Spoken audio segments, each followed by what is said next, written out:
I've been a homeowner on the West Hill, actually not too far from the old Mayor Tanner, since 1978.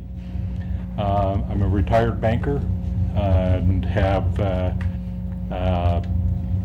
started out in banking in Centralia, which is kind of my home base. I was an Army brat and I moved around quite a bit, but always ended up back in Centralia. So I started with the National Bank of Commerce, and after some time in the military, ended in Renton, working for National Bank of Commerce, where the Key Bank is now in the Fred Meyer Shopping Center. My first customers were Audubon, Volkswagen, if any of you remember those guys, and the Dodge International dealership, Bryant Motors, and the Rambler dealer down the street down here.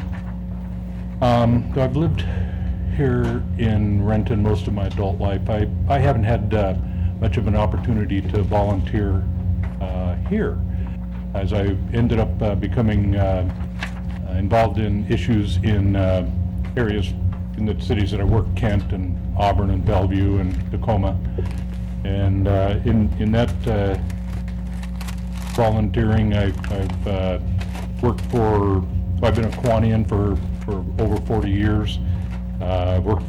We had a Washington Games for physically disabled citizens that we worked with until the Americans with Disabilities Act said we couldn't keep lists of participants because it was discriminatory.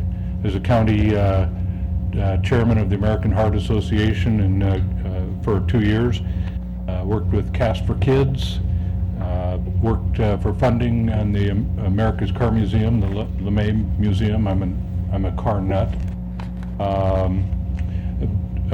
I was a Key Club advisor for Kent Ridge High School for several years, and currently work with Children's Home Society and Make-A-Wish Foundation.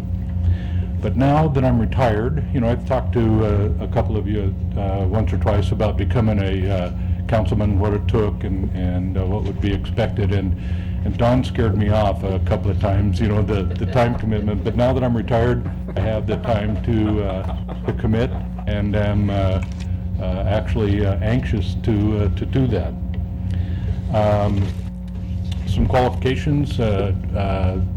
As a banker, I am very familiar with how a balance sheet relates to an income statement and what it takes to keep a business in the black. I also took some time out. I thought I was going to retire early and bought a tool truck and sold tools in Kent for Matco Tools, and that was a learning experience in terms of how much goes to the state and the cities in terms of taxes and trying to keep yourself afloat and keep ahead of that and the paperwork. But over the last 15 years of my career, I've been involved in home builder finance and commercial construction financing, and I've become more and more concerned about all of the facets of affordable housing. Jay knows, and Ed has seen me in his council a couple of times, that we're facing some issues in terms of growth in our area. We're facing some issues in terms of how we plan for that growth, and another issue that I've coined the term population pressure. You see it when you pull out, you're driving down Rainier Avenue and there's a car waiting to get in traffic, and it seems like they just jump right out in front of you, and that's there. I sense a growing level of frustration with just the population pressure. So we have quite a diverse community. One of the questions that Jason sent out to us was about communication. And you think about, it's kind of a two-axis problem. There's age related, like my 92-year-old mother-in-law doesn't have a computer. She doesn't even want to think about email. Then there's the lady that does my glasses, Fred Meyer. She's Ethiopian, and she's uncomfortable with the language, and she doesn't understand, you know, some of the, well, I'm running out of time already. No. Thank you. Good thing I'm first, not you, huh? Marcy? In your cover letter, as well as in your statement there, you talked about focusing on transportation and traffic efficiencies. What exactly do you see as the problems? You alluded to it a little bit, and solutions that you see. You know, there's a number of things, like if you kind of follow the main traffic routes through town, and it's not just our city, it's Kent and it's Bellevue. It seems like during certain times of day, the flow is impeded by, you know, different traffic signal timing, and then you get backups, and then people get frustrated. So traffic flow is one, but also, you know, it's a housing issue a little bit in terms of where do 50% of the folks that work at the 737 plant live? Is it here, Federal Way, Everett? You know, so there's, most of them are in cars coming, and you know, there's some hope, I guess I would say, about more public transportation and the access to public transportation. Does that answer your question? Yes. Thank you. You're welcome. Do you mentioned affordable housing, and do you have any ideas about how we can have both affordable housing, but also maintain the character of existing neighborhoods where people have already invested? Yes. You know, and that's kind of it's a tough issue. You know, over 20 years ago, we all voted for managing growth, keeping, you know, the green areas and stuff still green so that we can enjoy our natural beauty in our state. But it also means that we have to kind of condense things into neighborhoods. You know, we've got an apartment project that's being planned for my neighborhood, which is a single-family neighborhood that's, you know, quarter-acre lots, that kind of thing. And, you know, my wife says, well, traffic. Well, but, you know, we voted for this. And my neighbor across the driveway has 3 families living in his house. And, you know, we've dealt with the traffic issues in our driveway. Right. And, you know, it's a consensus that you have to kind Right. of build. Mm-hmm. Sometimes you're just going to have to say, hey, neighborhood, you know, we've got to accept the growth that we voted for. Mm-hmm. Okay, good.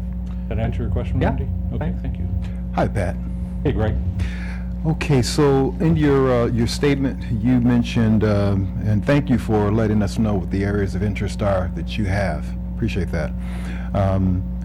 And the first bullet talks about providing the underserved with efficient access to appropriate services. So obviously, you've done some assessing of the underserved population, and if so, give me some idea of what this statement means. Well, you know, underserved can be pretty much anybody.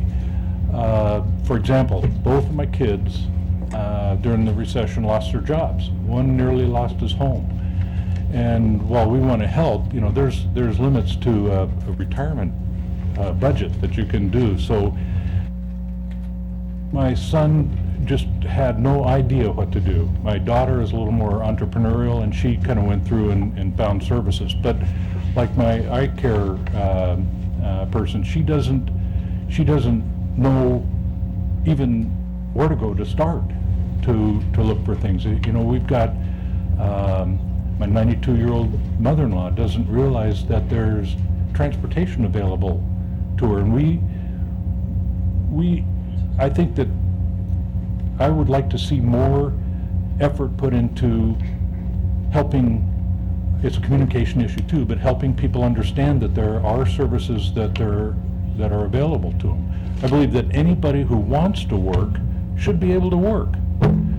May not be their choice of field, but, you know, making an income and a living for your family is important not only for a community, but also for the self-worth of that individual.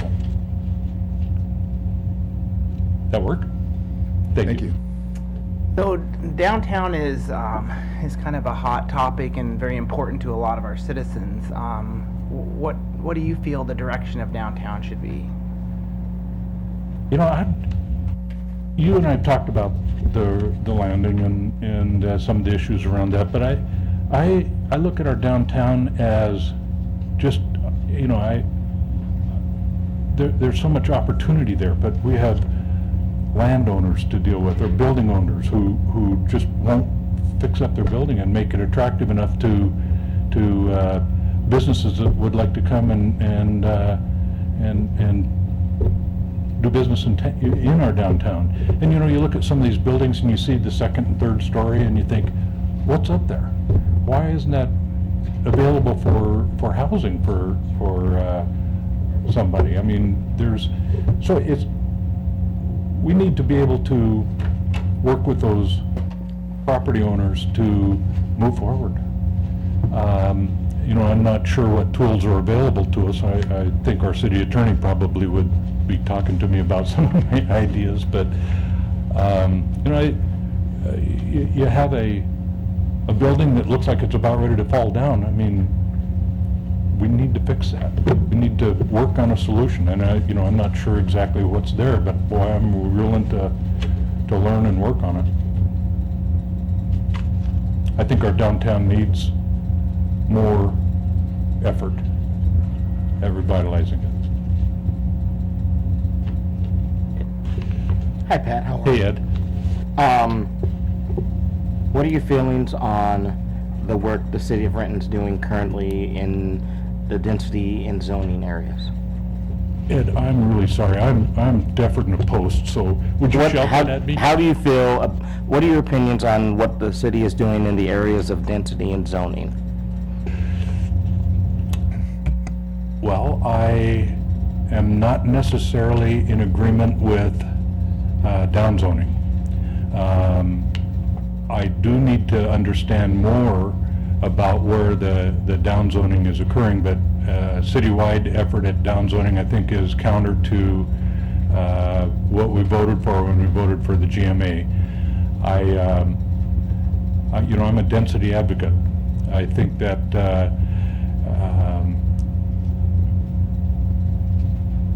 movement to reduce density, well, I don't mean to be insulting, but I think it's almost anti-growth.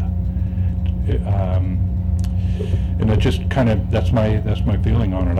I would really, as a councilman, if it came up again, I would really want to examine all of the issues. I mean, pushing population farther out isn't solving traffic.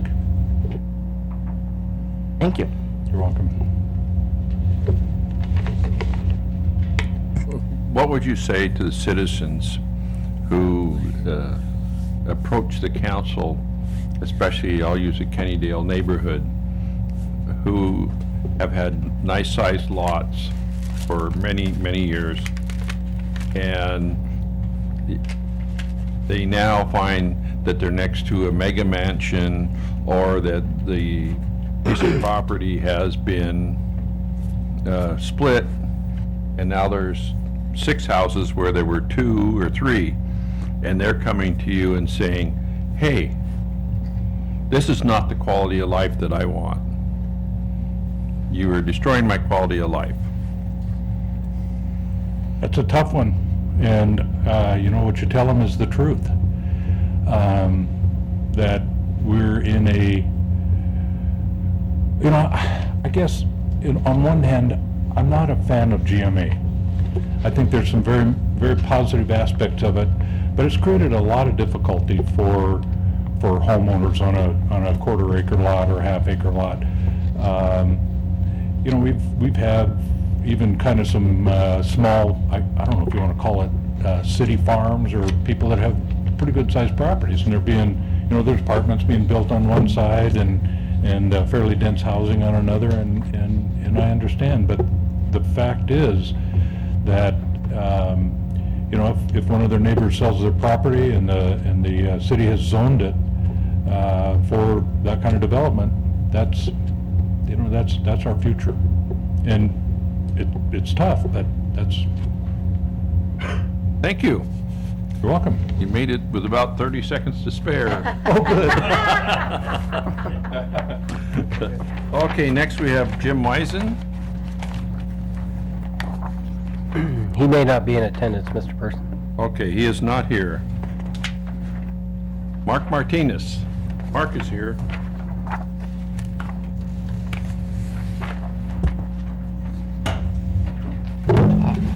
Hello, Council. I'm Mark Martinez. As knows most of you guys, I've called Renton home pretty much since I was 13.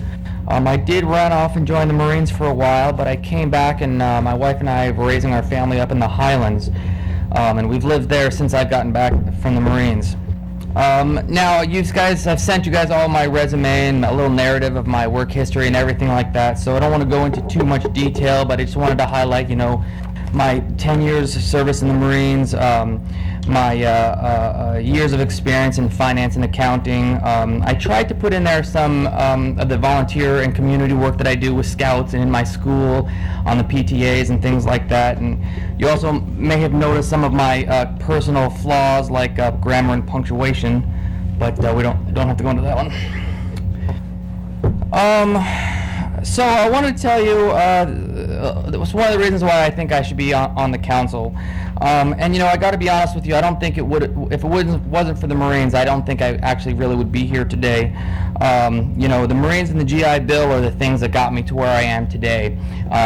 You know, I'm $300 away from getting my CPA exam. I've got a significant experience in accounting and finance.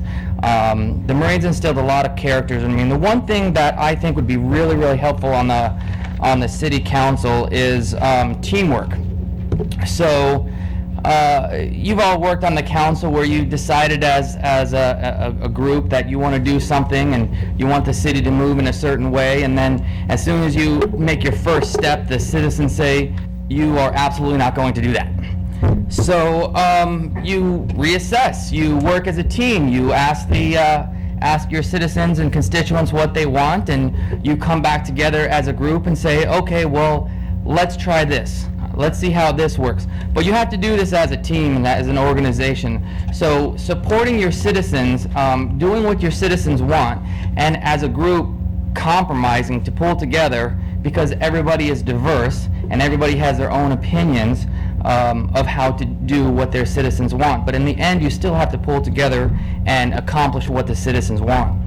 So if you appoint me to council, I will work very hard to represent the citizens of Renton and work with each and every one of you as a team to make sure we can move the city in a direction that the citizens want us to.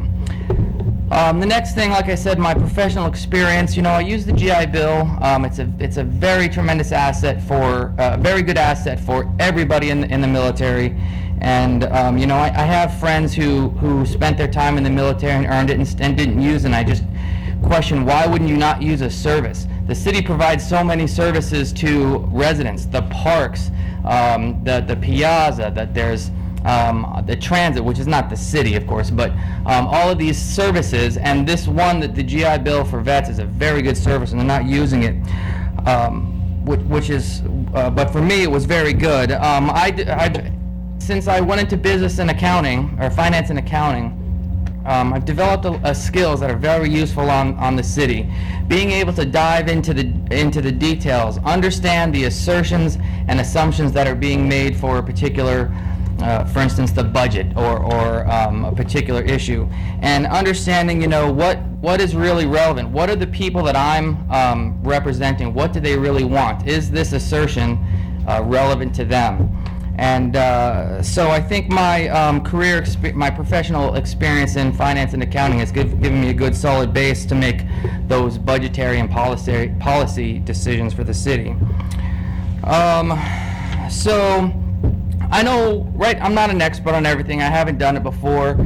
So I will be looking for assistance from the city, the employees, working with you guys to understand the ins and outs of how the city works and everything like that. So being a good team member for you guys, working for the citizens of Renton, and making sure that we can all come together and support the citizens and move the city in the direction we're looking for. Thank you. Are you? No, not me. Randy. Randy? Okay. Hey, I'm gonna ask you one of the tougher questions. I've asked it Of once course. before tonight, but because you have a finance background, what would you do, given that we've got the 1% cap on property taxes year over year, you know, where the budget's harder to close? Do you have some financial ideas either on the revenue side or in cost side for us? So I actually talked with the business owner in the downtown Renton, and she wanted to put out an A-frame sign to advertise a sale at her business, and there was a fee for that to put out an A-frame sign. And after she did some more research on that, she found that, well, this particular fee was not being enforced by the city because the city wants to have business growth and whatnot. And, you know, if the city isn't going to enforce this fee for this business owner, and she did not put a sign out, by the way, because she was afraid the one day that the person coming by to enforce the sign, the A-frame sign, would be the day that she had her thing out. So, you know, I would look at what regulations and ordinances are out there that are really preventing businesses from doing the things that they want to do. You know, I'm sure there's still some stuff back from the 1980s that are still on the books that may not be too relevant in a technology age that we could review and maybe remove to open up opportunities for business. And when you open up the opportunities for business, that's when you drive growth. Good. Okay. Mark? Okay, hi, Mark. Great. Mark, in your letter, you talk about the areas of governance that you're most interested in, and one of the things that you said that you're interested in is ensuring that our police have the best and most relevant training to provide the highest quality of protection to our city. I point to this because there's a lot of emphasis on policing around the country, as many people are aware of, and I wanted you to define what you meant by this.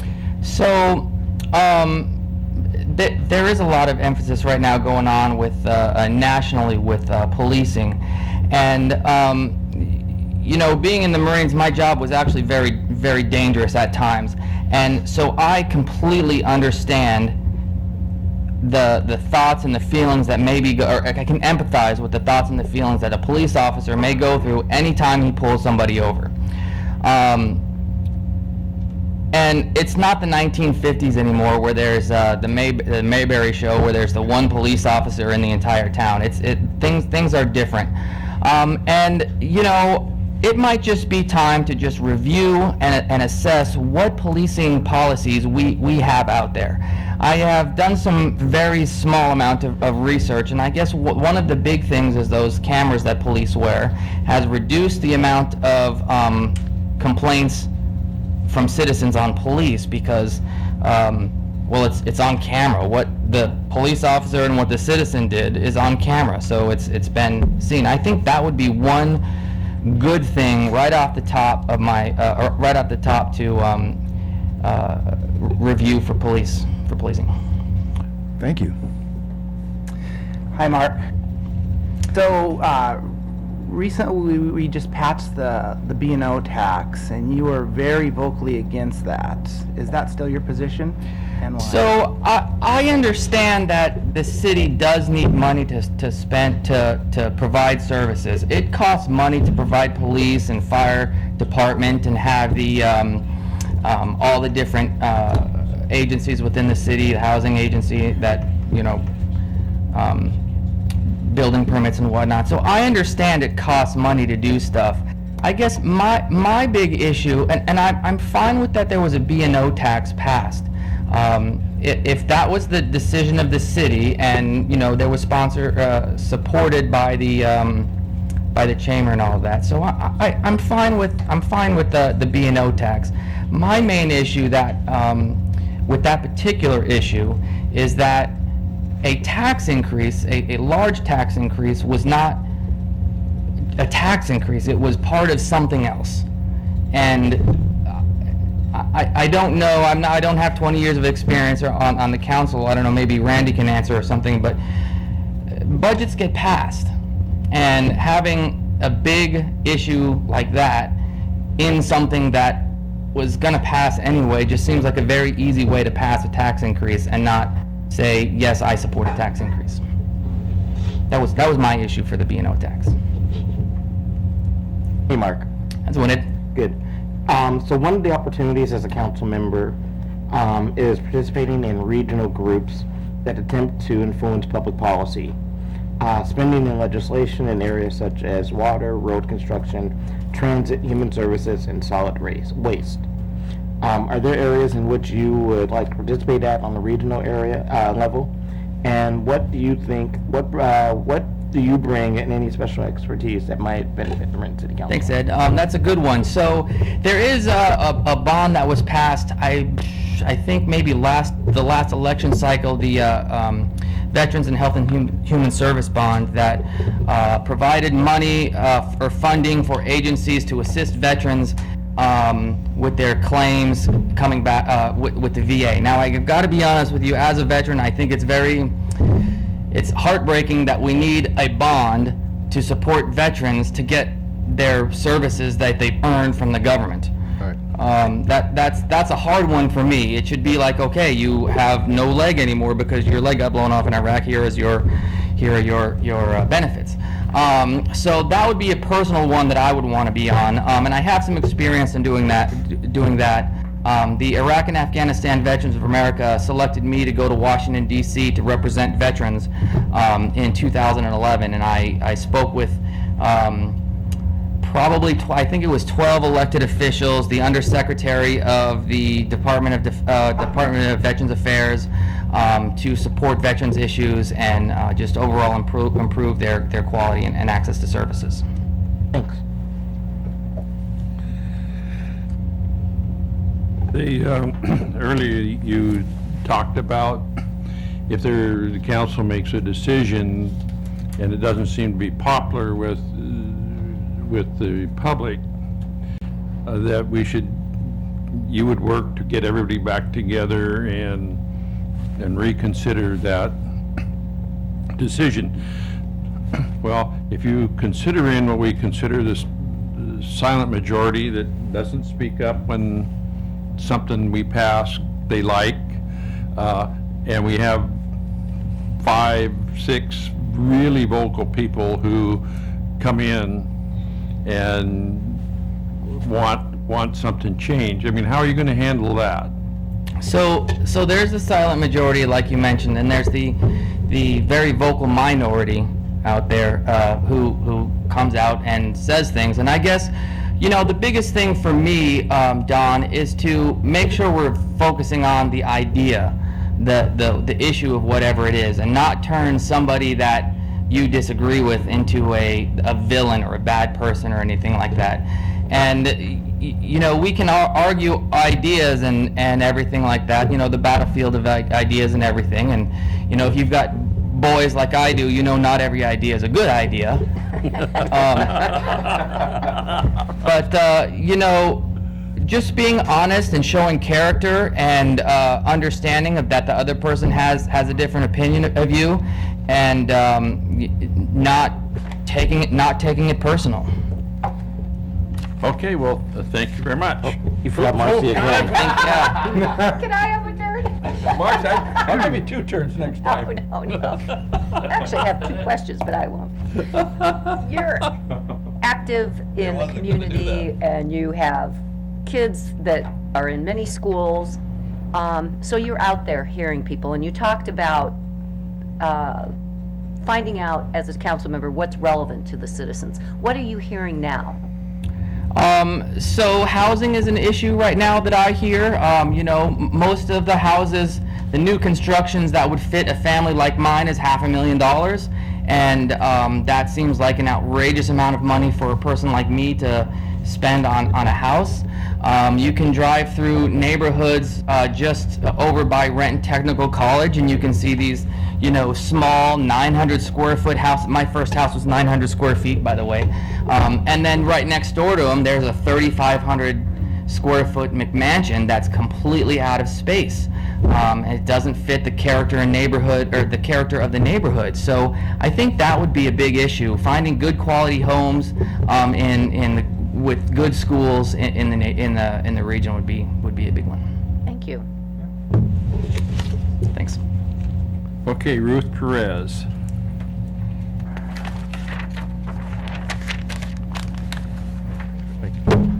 Hi.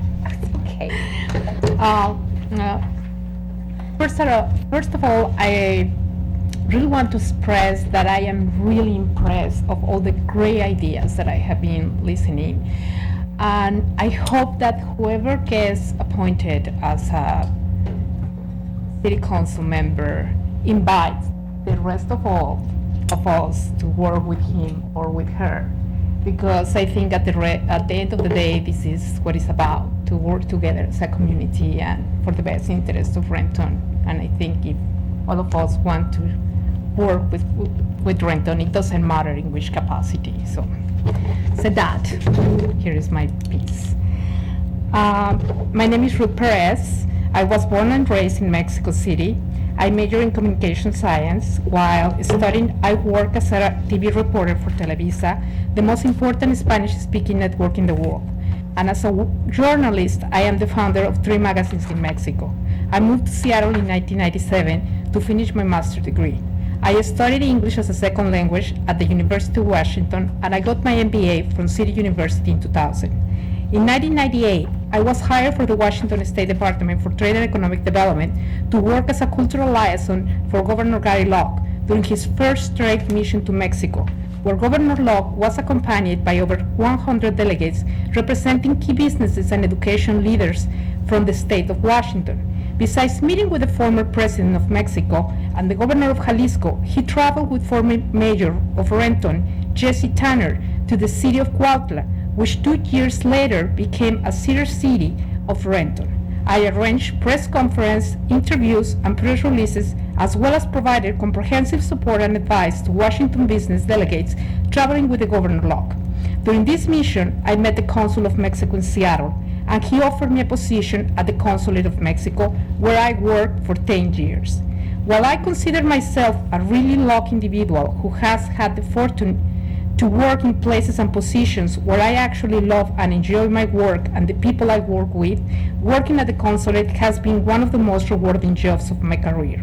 During 10 years, among other things, I traveled with my team all over Washington state, bringing educational programs to diverse schools districts, including Renton, since on average, at least 20% of the population in each classroom are Hispanic, to develop strategic plans to reduce this educational achievement gap among Spanish-speaking students. We also implemented the first educational program offered to the Spanish-speaking population at the Federal Detention Center in order to provide inmates with an opportunity to spend their leisure time in focused constructive activities. I resigned to the consulate in 2007 because, as you may know, as a foreign service employee, I must be rotated to a different assignment every 10 years, and that implied moving to another state or country.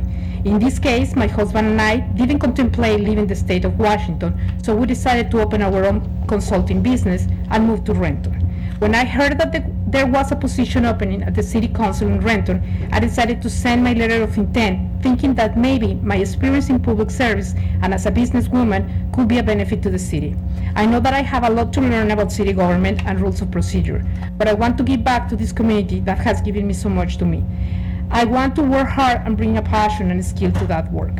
I read on an interview that former council member King Parker said that even in the 90s, the hot topic for the city of Renton was improving the city's business climate and revitalizing downtown. So I'm not pretending to bring new solutions to all problems. I am a team worker, and I believe that communities that work together, having the same goal in mind, are more successful than others. I promise to work hard, bring new ideas, and have a vision for the future of Renton, because our city should be a desired location for many businesses to locate and grow. We all want Renton to become the best city in King County, both for businesses to prosper and for residents to enjoy in safe environment. Renton is a very diverse and culturally rich with distinct neighborhoods with the people that live there. each area has its own needs and requirements to be all that they can be. We need to work together to develop those areas into the kind of city we want to live in. I am ready to embrace the responsibilities of city council member with determination, values, integrity, and goodwill. Thank you very much. And Spanish is my first language, and English is my second language, as you can see. It's great. Good. Thank you very much, Ruth. Thank you. You timed that perfectly. I see you rehearsed that. Mr. Pavoni. Nope. Oh. Mr. Taylor. Mr. Taylor. Taylor. Yes, Thank you. that is why I'm speaking. So, in your letter, Yeah. you mentioned that you want to work hard and bring a passion and skill that work in a way that would be progressive, inclusive, innovative, creative, visionary, and effective. Can you talk a little bit more about that in terms of what that would look like? Yeah, in my experience, I love to work with regional partners and communities to bring and engage people in a way that they feel empowered.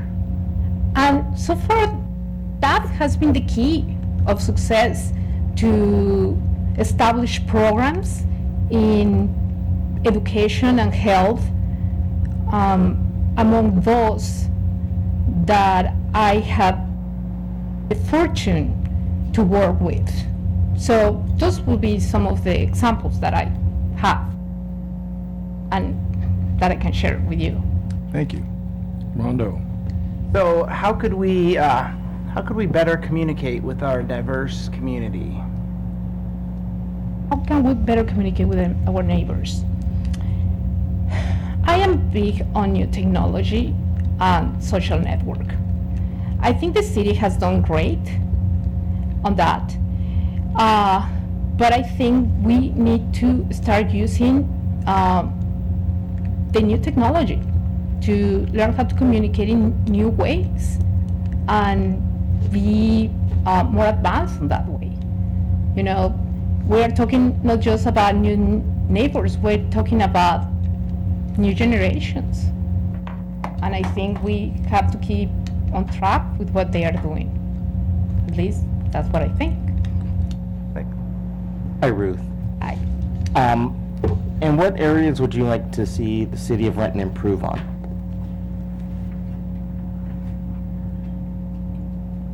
wishful thinking will be transportation. I grew up in a really large city, and being trapped in your own home because you're afraid of traffic is not nice. I mean, really not nice. And traffic could be a big major issue affecting your social life, but also business in many different ways. So I am not saying anything new. I mean, it has been already talked and exposed more than once, but transportation, I think, is one of those issues.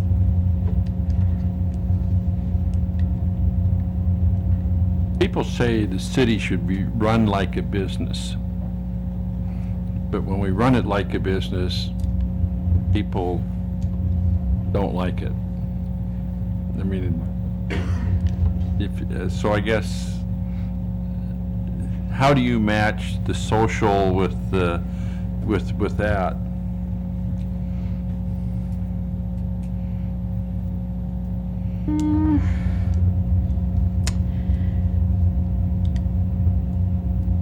I don't think the city should be run as a business. Personally, I don't think.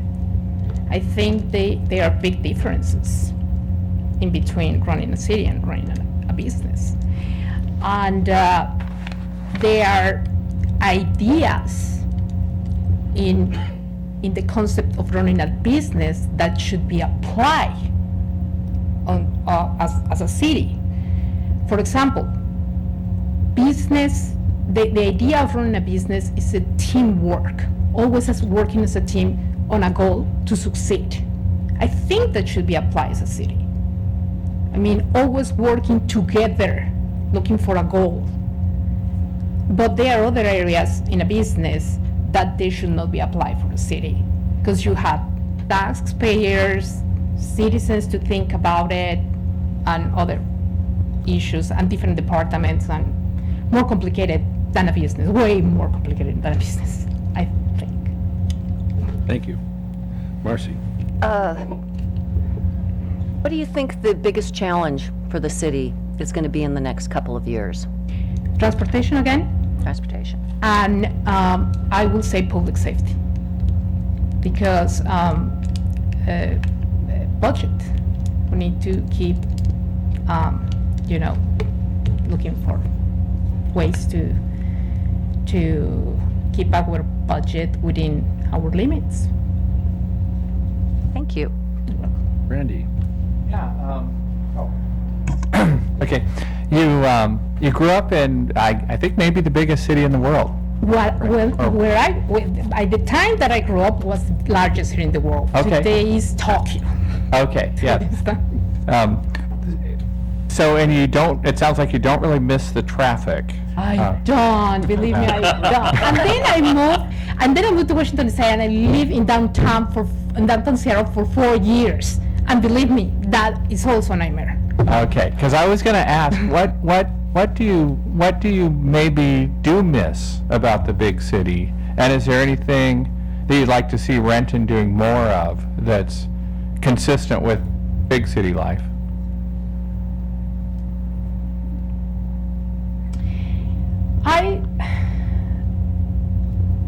I miss the variety of choices. Sometimes you have more choices of culture, art, sports, parks, recreational activities, because you have a large city.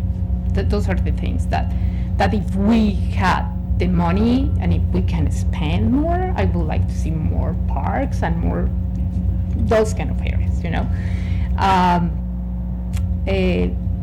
But I don't think we have to do too much because I like the little community because that's more cozy, warm, and nice, and we get to know each other, and I like to know my neighbors, and I like to know the people that is around me, because that's part of being the community. Good, thanks. Thank you. Thank you very much.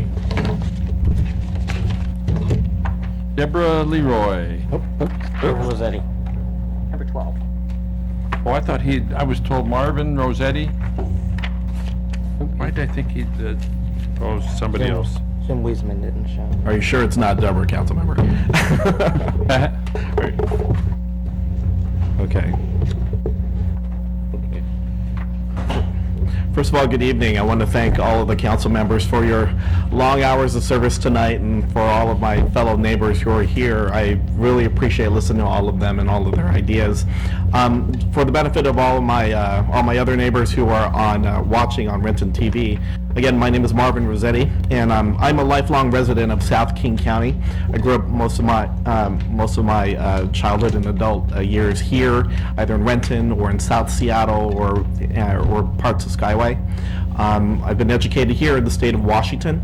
I'm a graduate of Renton High School. I've also graduated the University of Washington, and I've also have a master's degree in public administration from Seattle University.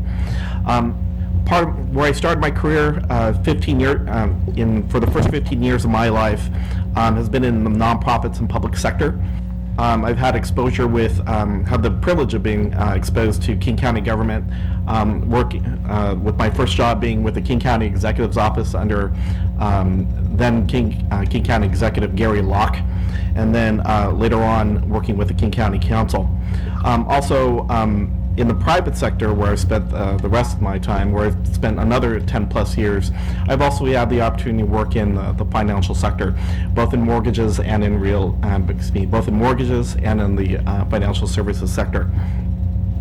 Currently, I'm very proud to be engaged with the Renton Chamber of Commerce, where I'm currently on their legislative committee, and I'm also on the South Sound Chambers of Commerce. I've also served with the South Sound Chambers of Commerce Legislative Coalition, where we did get the opportunity to listen to all of the great ideas that we have in transportation education, where we're going to move our agenda forward for the seven cities south of the Sound to the state legislature. As far as other community engagements go, I've always had a very deep connection with the Asian Pacific American community. I'm very proud that part of my work there has either been working with in the International District of in Chinatown in Seattle, or with the Filipino American community, in which there's also, I'm very proud to say, there's a very large community here in the city of Renton, which I look forward to serving into the future. As far as community engagement support, it's also very much my privilege. When I told people that I would be interested in this position, had a lot of support from our elected delegation in Olympia. The list is growing, and so with that, and I can't be any more honored by a lot of from that list. So I will spare the public from that list tonight. But with that, I just wanted to say thank you for allowing me to present in front of you. And if there's any questions, I'm very happy to answer all your questions. Hi, Marvin. I think I'm up next, yeah? Yep. So, Fire away. we're changing around here. So, how would you wish to change the direction the city is heading? And I'm sorry, in which any way? area, yeah, in any area, how would you like to see the direction of the city changed? Well, right, from what I've seen as, again, as growing up here, and yes, I'm that old, I got to see the progression of how the city has changed from, the city used to be a biker town overrun by various and sundry, groups and people. But the community decided to take back its town, and so living here in this town, I can see how even the police department has changed their ways of community policing, and how the city council has even changed its ways of how it wants to be business friendly. As far as the direction, and I hope I'm understanding your question correctly, of where we should see the city going, what we should do as a city moving forward is we should focus on our strengths, and one of our strengths is making our residents feel or new residents feel welcome and continue that community building.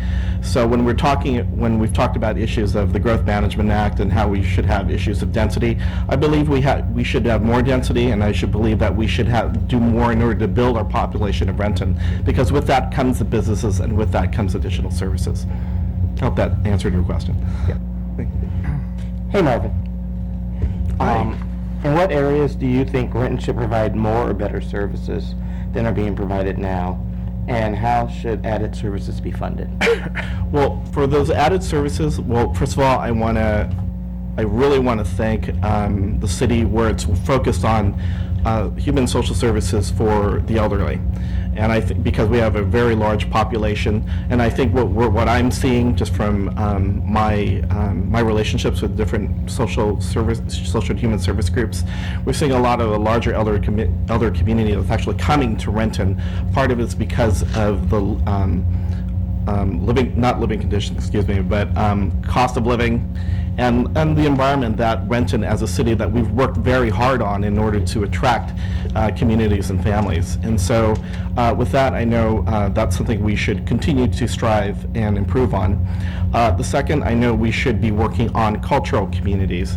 And what I mean by that is in other places like the city of Seattle, they have different programs where they are celebrating those different cultural communities. And I know that a lot of the questions I've talked about here tonight was to ask about how the city can improve its connectivity with groups of color. And one of the easiest ways is to continue to ask those groups and ask those leaders in those communities, what kind of community-sensitive programming can we have in order to celebrate the different pieces of the city? I know that earlier, about 2 years ago, I know this is something simple, the owners of the Berliner, they wanted to do an Oktoberfest, and I know that the city was very apprehensive because of some of the negative connotations that it would have for when it comes specifically on alcohol consumption and how rowdy people would be. But through a lot of negotiations and trust on both sides, the city was able to work on that, and that was, I think, one of our first and best, and if you will, our largest cultural events here in the city of Renton, and we could do more of that. As far as funding goes, when we're talking about city taxes, and so, yes, we know that there would be, if you're asking me on, where the other additional resources go, specifically in the arts and arts culture, this is where I kind of get into more complicated discussions of sales tax and then maybe increase of property taxes. So I hope I didn't steal one of the council members' thunder on that particular question. So Thank you, Marvin. thank you so much.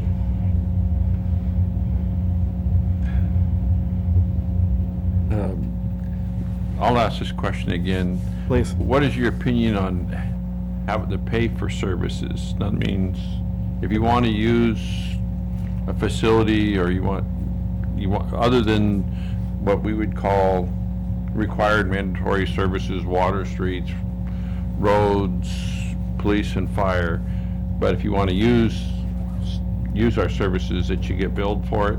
And right along with that, kind of a two-parter, is also for citizens who live outside our city, should we be charging them more for services than we would our own citizens? Well, let me see if I understand. So are we talking about public facilities or public right-of-ways like roads? Or are we talking about people who are coming in for using sales tax in hotels? Is there a specific? No, I'm talking about like using the use of the community center, the Oh, I weight see. room, and Okay. or use of parks, Use of parks? parking fees at the Coulon Park, like things like that. Oh, that I totally understand. Well, in use of public facilities, where we could take several examples, either using King County or next door, either in Kent or in Federal Way, where those kind of usage fees have actually gone up, and I think that's another opportunity. I know that one of the council members had asked about how can we get revenue now. One of those things that we could use as in order to buy revenue to the city right away is to find ways to improve our parks so that way we can attract more people coming in from the outside. So to answer your question, I would definitely agree that we should tailor ourselves in our parks where if there's someone's coming out from the outside to use our public facilities, they should paying a little bit more. I do like the system where, for example, at the senior center, where Renton residents do have the opportunity to pay less than those who are coming from the outside. I would agree with that. But we should also, this is where we also have to start thinking about upgrading some of those facilities or building more of them. So back to the library facility, Liberty Park, where I served on that committee. That was an example of an opportunity, not so much of should we move the building, but what other uses of public facilities that aren't being used, what could we use them for? And so when we're talking about other issues like the old city hall, there's lots of uses that we can do in order to attract those outside groups in order to use our facilities where we can gain additional revenue, and we could possibly do it very quickly. What past decisions this year, let's just stick with this year, This year. are you the least supportive that the council has made? Nothing so far. It's only, even though it's October, the easiest way is always to find and nitpick bad things. This is why we vote on our Renton City Council members, because if I don't have a problem, I'm not going to show up here. But if there is a problem, one of the things that I think that as a council that I would like to see or that I would like to do is something that I don't think we have the opportunity. I know some other council members, I know Councilmember Taylor has tried as well, where we're doing more public forums, more people coming in and asking the questions on the hard decisions. I know one of those hard decisions back last year or the year before was the library. And to be fair to the citizens who worked very hard in order to keep the library where it was, I believe that it was an opportunity for us to learn as a council in order to say, how do we get more public awareness and how do we get more public opinions? Because the library itself, that was a $10 to $12 million change, if you will. Something that, I'll not say it could have been avoided, but something that I believe that was an opportunity for us to come together as a city, because the library was, as we grow as a city in population, as the economy of Seattle changes, that's going to be our easiest decision, as we're going to find out. I believe that we're going to have harder decisions of easier growth as we develop the downtown core. Thank you. Can you think of any zoning changes or land use changes that you'd be interested in seeing or at least exploring for the city of Renton? My biggest one, and I'm hoping are we specific talking about downtown or just general? Actually, anywhere in town, if you think, commercial arterial is too close to residential, or if you would like to see the downtown rezoned, or anything like that. Well, it's easy to talk about how we like the downtown rezone, but I'll get to that in just a second. But when we're talking about residential, there is a disconnect where even though we have zoning, we totally forget about the other kind of zoning, which is called the common scheme. And so what we're seeing it right now, especially in the Highlands where I live, you do see small affordable housing and small condominiums, if you will. And then on the other side near 4th Avenue. Sorry, your time is up. I can go on. Okay, yeah, no, So okay. thank you, Good council already, members. I yes. appreciate your Okay, time. Mr. Prince, we'll have Thank you. Deborah. Deborah. Thank you very much. Thank you.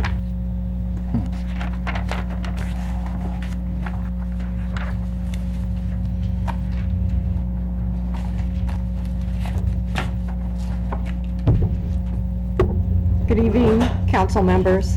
Thank you for allowing me to share a little bit about myself and why I want to join you in your efforts to serve the city. I was born in the Renton Hospital that was located where McClendon's is now.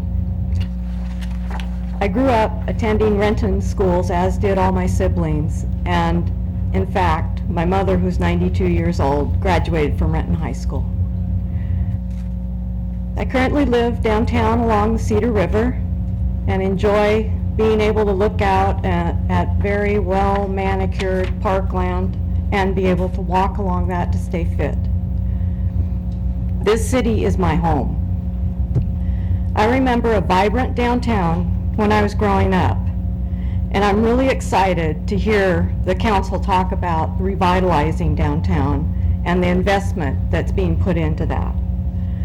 The Landing offers many shopping, dining, and entertainment venues, but downtown is really important to me, and it's actually a part of my personal history. My first job while I was in high school was working at Hasagen's, which was a women's apparel shop located at 3rd and Williams. I explored a lot of careers in my 20s, early 30s, finally ended up, and I aged myself, finally ended up with the Kent Police Department in 1987 as a record specialist. I was promoted to accounting assistant, record supervisor, and finally research and development analyst for the police department. I completed my undergraduate degree at the University of Washington Business School and my master in public administration at Seattle U while I was working for Kent Police. I consulted with the Kent Police Chief Crawford for my final project for my master degree. This project was focused on safe routes to school. Using the work from Seattle U, I prepared 2 grant proposals to the Washington DOT Safe Routes to School program. And I worked with the police traffic unit, the city engineering, and the school district to plan and prepare those applications. The city of Kent received $1.4 million for 2 elementary schools to improve the pedestrian and bicycle paths to those schools. I managed those projects to completion. As the R&D analyst, the city benefited from federal and state grants running the public safety spectrum from drug-free communities onto police officers and equipment through offender reentry.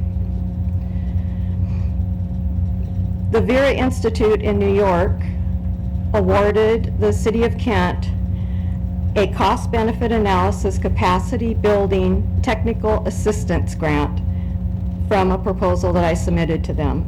I worked with the city team and led that team in the last year that I was working for Kent, for the City of Kent. The team consisted of employees from throughout the organization and one elected official. As part of my R&D analyst responsibilities, I also analyzed legislation and prepared court case briefs that related to police department strategies and policies. I also was a part of the initial regional planning team for the Patrol and Auto Theft Prevention Task Force. I prepared the proposals that sustained that task force for the first 6 years. I worked with law enforcement officers, supervisors, and commanders from different agencies to keep that program going. I also have experience with labor unions.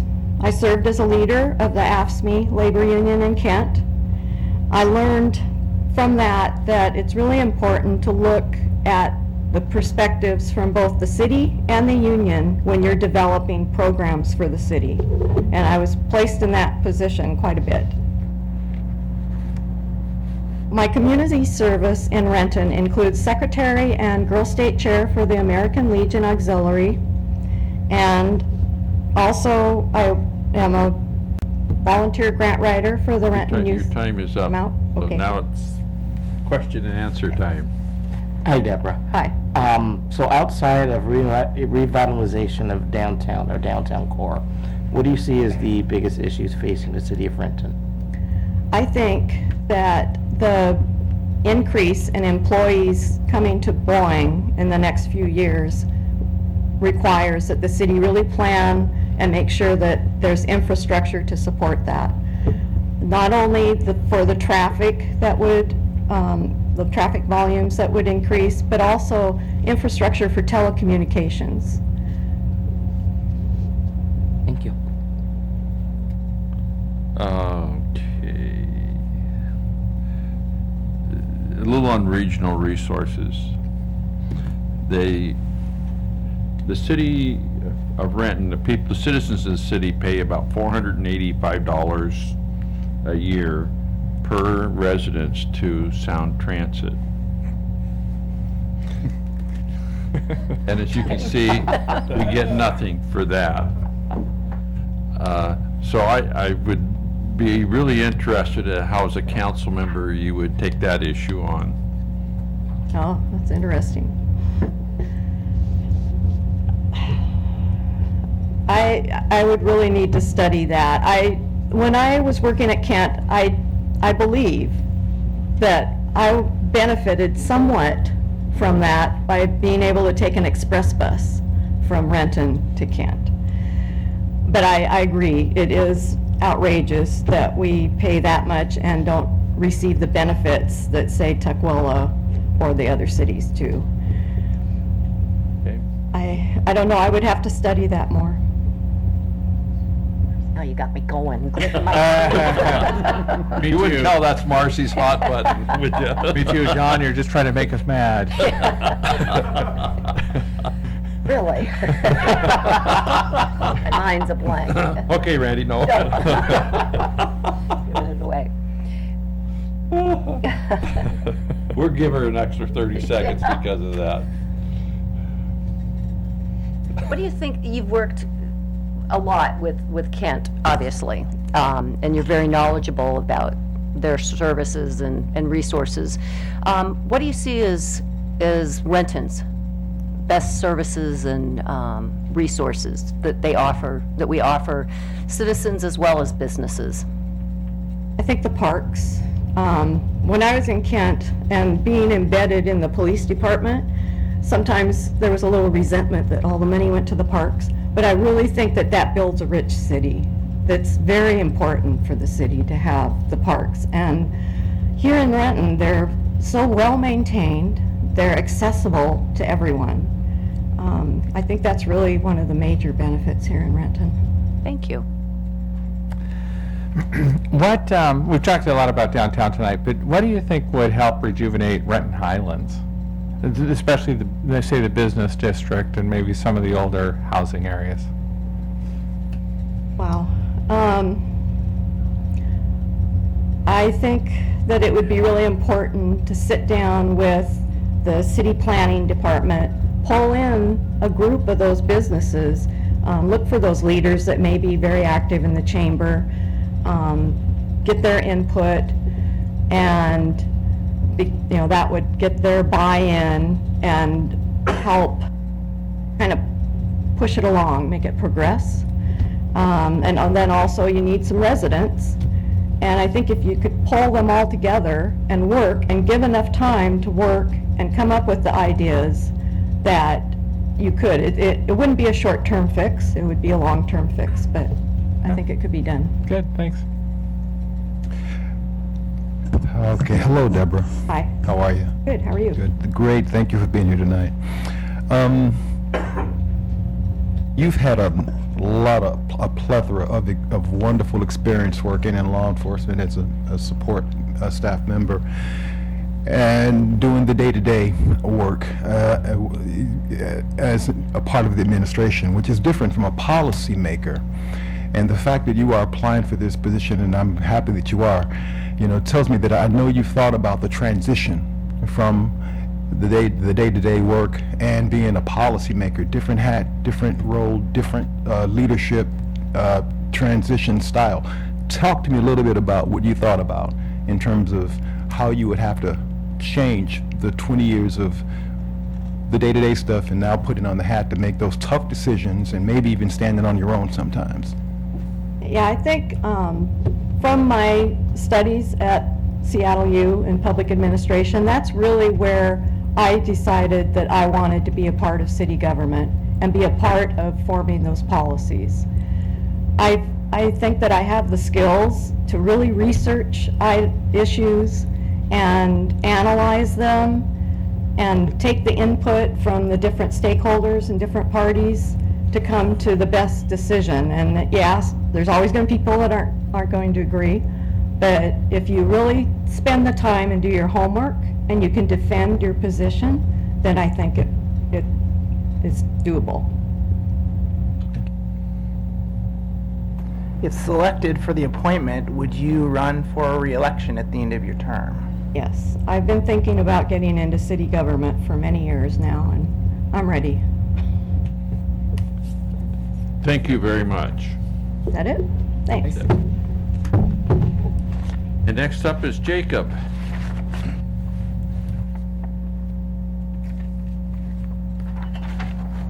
Jacob Fruling. Here. Yeah.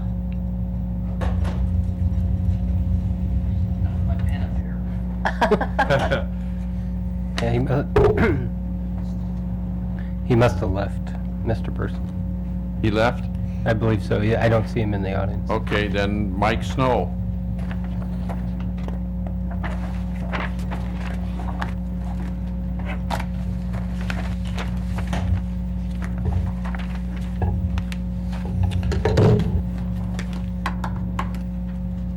Good evening.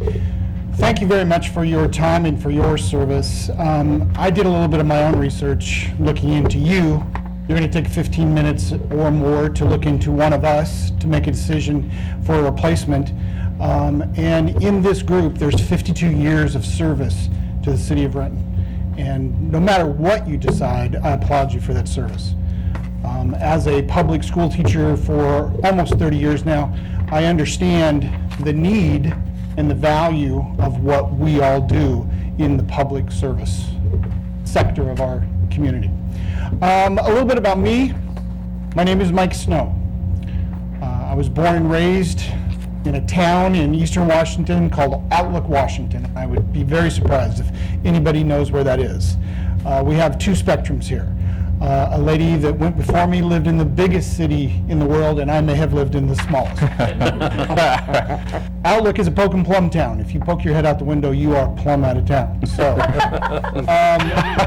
Being raised on a farm and understanding the work ethic that's necessary to run a farm. My grandfather started a produce company and a farm many, many years ago. I learned at a very early age the importance of getting up early and being able to work till it's late at night. I moved to Renton in the middle school years. I went to Nelson Middle School and graduated from Lindbergh High School. The opportunities that were afforded me because of that impacted my life forever. I had a chance to go to West Point, to Air Force Academy. I had a number of scholarship offers for football and scholastics. And so that was due in great part to the system that we had in place back then at Lindbergh High School and the opportunities that coaches and teachers gave to me. My life, was a choice, and that's what I've always advocated for my students, to have choices. And then when you get to pick what you want to do, it's no longer a vocation, but it's love. It's a passion. It's something that you enjoy. But when we don't have choices, that's when frustration can come in. And so I've not raised, my wife would smack me up along the head for that, saying that one. We've raised 3 beautiful children here. Our youngest is currently finishing her senior year through Bellevue Community College, Bellevue College now. She's going to have an AA in broadcasting. She's already been accepted at WSU in the broadcasting school. And so many of the opportunities that have been afforded to my family, here is a chance for me to give back. And so I look forward to your questions. And again, I just thank you for the service. I know it's a very difficult decision. I expressed to you in my letter my condolences for the loss of your friend and your colleague. I have experienced that as a teacher and as a coach, an unexpected passing, and I know that's very, very difficult. And so I commend you for the challenge of replacing somebody that was your friend. I'm open to your questions. Well, first of all, I know where Outlook Washington is There we because they go. have wineries over there. There we go. Anyway,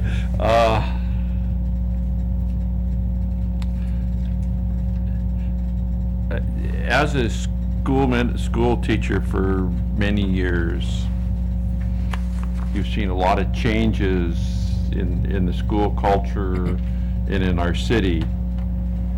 And how do you relate the changes that you saw in the school district to the changes that you've seen in the city of Renton? Because you've lived here a long time. When I came here, there was 12,000 people, and now we're close to 100,000. So kind of interested what your perspective would be. Exactly. One of the things, as a public school teacher, obviously we're working with children, we're working with a community's most precious prize. A parent's treasure is their child. And so when you want to advocate for them, you can usually find other resources within the community to come alongside. And so what I've discovered about Renton and why I always come back is just the love that people have, the passion that people have for this community.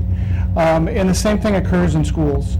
I currently am working outside of the Renton School District, but at a local, school district, and many of the people up at Liberty High School are Renton citizens. And so, that same passion is there. And so it's just recognizing that our goal is common, and that's for that child to succeed. And that there are obstacles, there are levies that have to be passed, there are books that have to be bought, and yet, in the end, it's the student. It's not the infrastructure, it's the people. Thank you. What sets you apart from the other candidates that we've heard from this evening? Well, I think that my years of experience of working with the public is one of the things that sets me apart. I have a real love for the city. My mom is older. She's now at the point where she's in a wheelchair, and it is a joy to be able to take her down to the Cedar River trails or to Coulon Beach and let her see the beauty and the experience the outdoors in a safe place. We never ever feel like there's any reason to be concerned. And so when I was thinking about, why me? Why not somebody else? Well, Where did I buy my last 6 cars? I bought them in Renton. Where's my favorite steakhouse? It's in Renton.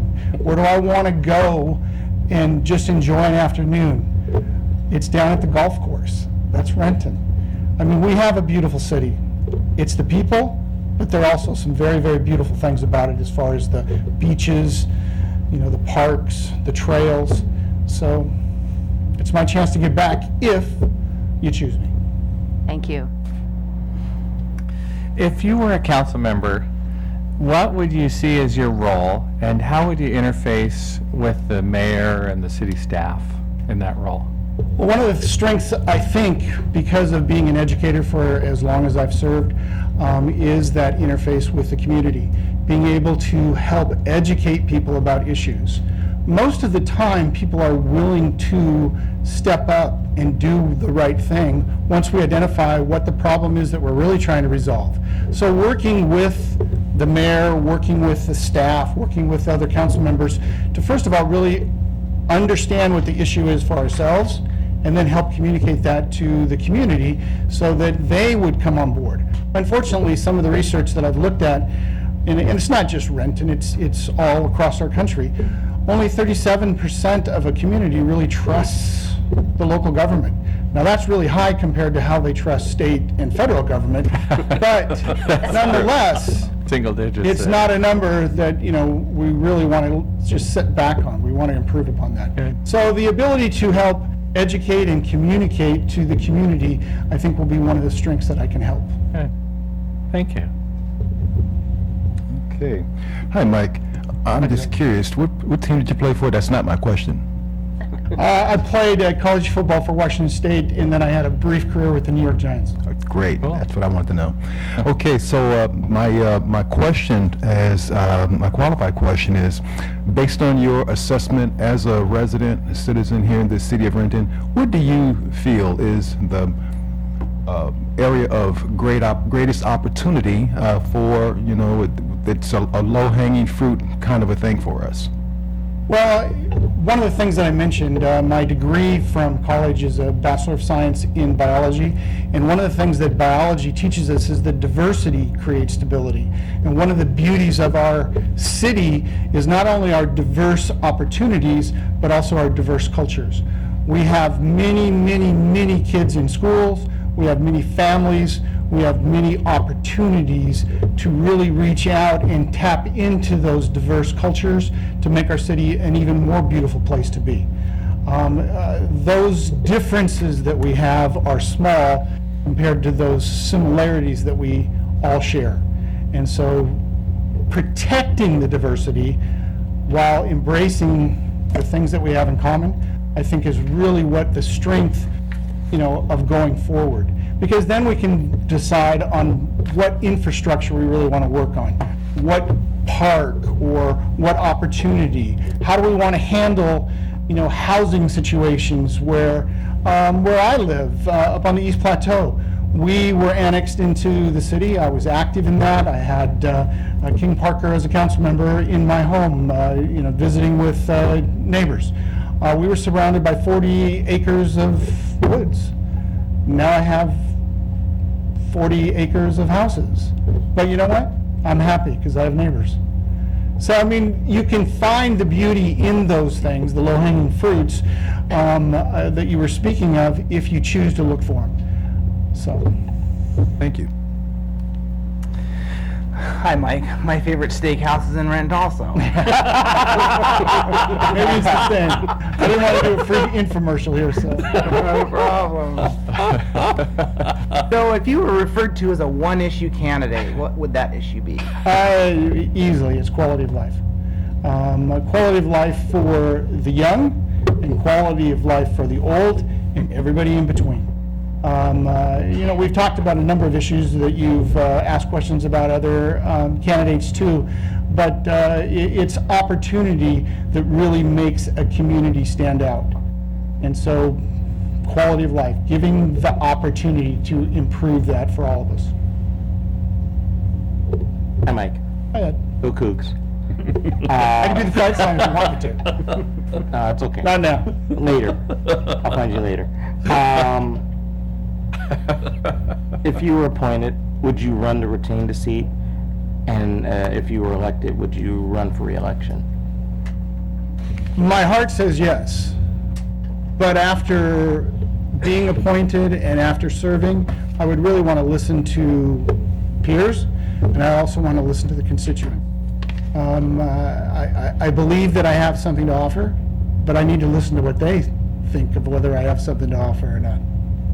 So yes, my intent would be to run, but, you know, we would let it fall where it fell. Thank you. Yep. And Larry Wright. Larry Wright? He left. Not here, so we lost a few people along the way. And I think that's because they saw the quality of people that came before them. I would like to thank everybody. A lot of people have left and gone home, but hopefully they're watching on TV. Want to thank them for taking their time and all the effort. And I've been on the council for my 15th year and gone through a couple of these processes, and I'm here to tell you, this is the best pool of candidates that I have ever seen. You've all done a fabulous job. Our next process in this is Monday night.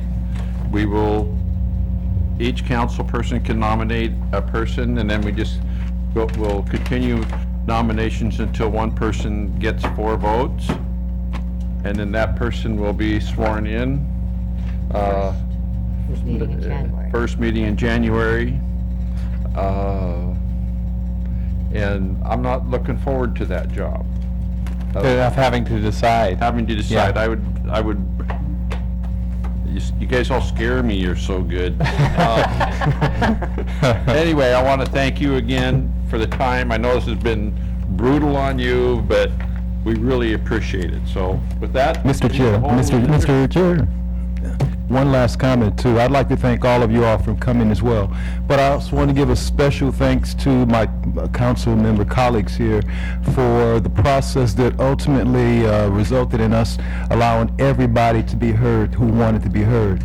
I think this is probably the largest number of people that or one of the largest groups that we've had, and I'm happy that our process worked, that it did bring all of you here. We heard all of you, and I would agree that, you know, this is a wonderful group of people, and I'm just thrilled that we've got you out in the community wanting to come here and sit up here and help serve the residents of Renton. Thank you. Mr. President? Yes. Yeah, I'd just like to add to your comments. I so appreciate all the applicants. A wonderful group of people and a very difficult decision to make.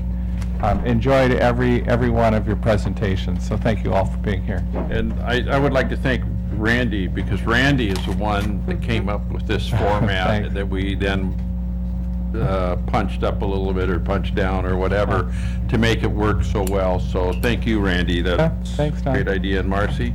And while we're all thanking, I want to thank the city clerk's office. Yeah. Jason is relatively new to Yeah. being the city clerk, and his team of people just went above and beyond. By 1:30, we had this packet to go through, and they didn't seem flustered, they just kept us informed, so thank you and your staff.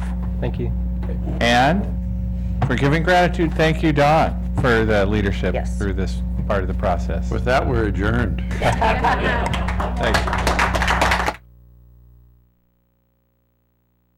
Opposed to the format that was more like candidate